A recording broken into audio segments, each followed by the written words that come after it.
wilayah mereka. Di tahun yang sama, untuk pertama kalinya, simbol-simbol nasional Papua mulai diperkenalkan secara resmi. Bendera bintang kejora dikibarkan berdampingan dengan bendera Belanda pada tanggal 1 Desember di tahun 1961. Lagu Hai Tanahku Papua mulai digunakan dan identitas Papua Barat perlahan dibangun sebagai gagasan politik. Bagi sebagian elit Papua waktu itu, momen tersebut dipandang sebagai langkah awal menuju kemerdekaan penuh. Namun perkembangan ini segera memicu ketegangan dengan Indonesia. Presiden Soekarno melihat proyek Belanda di Papua sebagai upaya mempertahankan kolonialisme dengan bentuk baru. Dalam pandangan pemerintah Indonesia, pembentukan identitas politik Papua oleh Belanda dianggap sebagai strategi untuk memecah bekas wilayah Hindia Belanda dan menghambat proses dekolonisasi Indonesia secara utuh. Perbedaan pandangan itu kemudian berkembang menjadi konflik diplomatik terbuka antara Indonesia dan Belanda. Papua tidak lagi dipandang sekadar sebagai wilayah administratif di ujung timur Nusantara, tetapi telah berubah menjadi simbol perebutan legitimasi politik. Apakah Papua akan berdiri sebagai entitas tersendiri atau menjadi bagian dari Indonesia merdeka?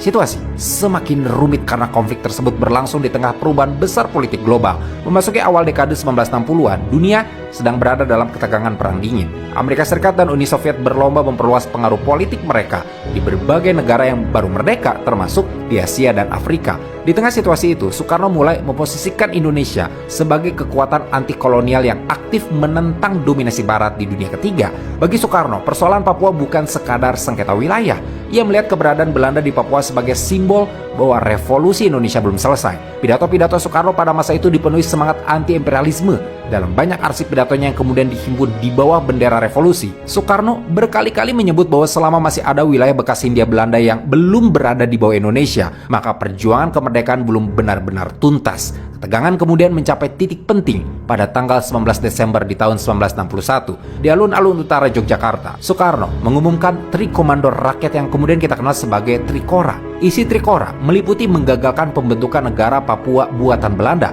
mengibarkan merah putih di Irian Barat, dan mempersiapkan mobilisasi umum nasional. Setelah Trikora diumumkan oleh Soekarno, pemerintah Indonesia mulai mempersiapkan langkah militer dalam skala yang jauh lebih serius. Untuk menjalankan operasi tersebut, dibentuklah sebuah komando khusus bernama Komando Mandala yang bertugas merancang dan mengordinasikan strategi pembebasan Irian Barat. Pimpinan komando ini adalah Mayor Jenderal Soeharto, yang pada masa itu mulai muncul sebagai salah satu figur penting di tubuh militer Indonesia.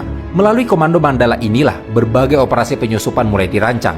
Indonesia kemudian meningkatkan infiltrasi militer ke Papua melalui jalur laut dan udara. Pasukan diterjunkan ke sejumlah wilayah untuk melakukan operasi gerilya, membangun jaringan logistik sekaligus memperkuat tekanan terhadap posisi Belanda di Papua. Salah satu peristiwa paling dikenal dalam periode ini adalah pertempuran Laut Aru pada bulan Januari di tahun 1962. Dalam operasi penyusupan menuju Papua,